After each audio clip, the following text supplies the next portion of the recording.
السلام علیکم ورحمۃ اللہ وبرکاتہ۔ جو لاسٹ ٹائم میں نے فرسٹ پارٹ اس اسٹوری کا شیئر کیا تھا، پہلے آپ وہ سن لیجئے، پھر اس کا سیکنڈ پارٹ اسٹارٹ کرتے ہیں۔ بادشاہ کے محل میں کام کرنے والی خاتون جب بیمار پڑ جاتی ہے تو اپنی جگہ پہ وہ اپنے بیٹے کو بھیجتی ہے۔ جب بیٹا کام پر جاتا ہے اور اس کی نظر شہزادی پر پڑتی ہے تو وہ دیکھتا ہے تو بس دیکھتا ہی رہ جاتا ہے، جس کی وجہ سے وہ کافی بیمار پڑ جاتا ہے۔ اس لڑکی کی ماں اپنے بیٹے کی حالت دیکھ نہیں پاتی، محل جاتی ہے اور شہزادی سے سارا احوال بیان کرتی ہے اور کہتی ہے کہ میرا بیٹا صرف تمہیں ایک نظر دیکھنا چاہتا ہے، خدا را میرے بیٹے پہ رحم کرو۔ تو اس کی ماں سے کہتی ہے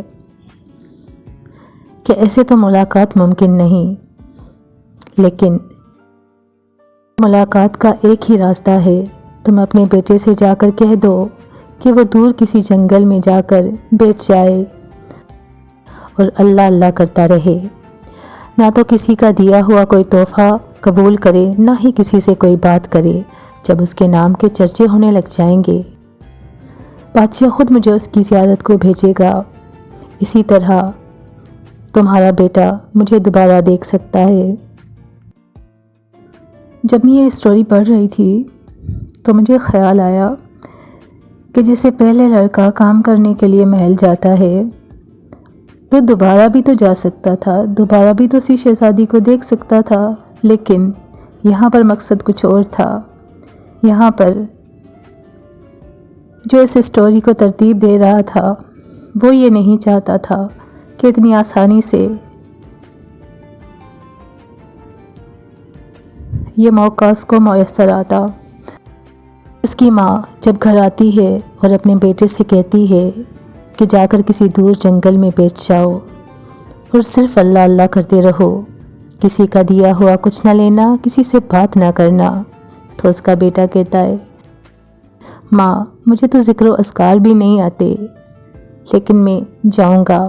تو چلا جاتا ہے، دور کسی جنگل میں جا کر بیٹھ جاتا ہے اور بس اللہ اللہ کیا جاتا ہے، نہ کسی کا دیا ہوا کچھ قبول کرتا ہے، نہ کسی سے بات کرتا ہے۔ کچھ دن گزرنے کے بعد اس کے نام کے چرچے، اس کے نام کی شہرت بادشاہ تک پہنچ گئی اور بادشاہ نے اپنے وزیر کو بھیجا کہ جاؤ دریافت کراؤ کہ اس بات میں کتنی سچائی ہے۔ وزیر وہاں پہنچ کر جب واپس آتا ہے، بادشاہ کو آ کر بتاتا ہے کہ وہ بند آنکھوں سے صرف اللہ اللہ کرتا رہتا ہے، نہ کسی کا دیا ہوا کچھ لیتا ہے، نہ کسی سے بات کرتا ہے، صرف اللہ کے ذکر میں مشغول رہتا ہے۔ بادشاہ یہ سب سن کر اپنے دل میں عقیدت محسوس کرنے لگتا ہے اور زیارت کی غرض سے وہاں جاتا ہے۔ لوٹ آنے پر اپنی بیٹی شہزادی سے کہتا ہے کہ فلاں جنگل میں ایک درویش ہے، ایک بابا ہے، جاؤ اس کی زیارت کراؤ۔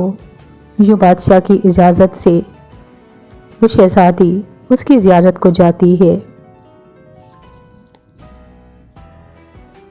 وہ شہزادی وہاں پہنچتی ہے، دیکھتی ہے کہ وہ آنکھیں بند کر کے صرف اللہ کے ذکر میں مشغول ہے، نہ وہ اس کی طرف دیکھتا ہے نہ بات کرتا ہے۔ تو وہ کہتی ہے اپنی آنکھیں کھول، مجھے دیکھ، میں تمہارے سامنے کھڑی ہوں۔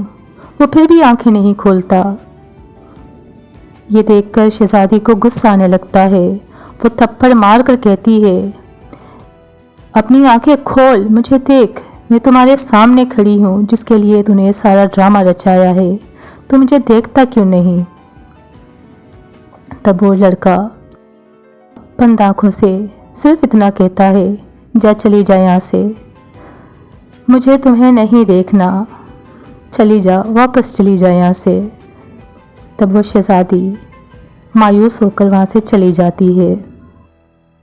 جی فائنلی یہ اسٹوری تھی جو میں نے شیئر کر دی ہے، اس کے بارے میں بتائیے گا ضرور، اور اس کا فرسٹ پارٹ اس کی لنک میں نے ڈسکرپشن میں دے دی ہے، تو آپ ضرور سنیے گا۔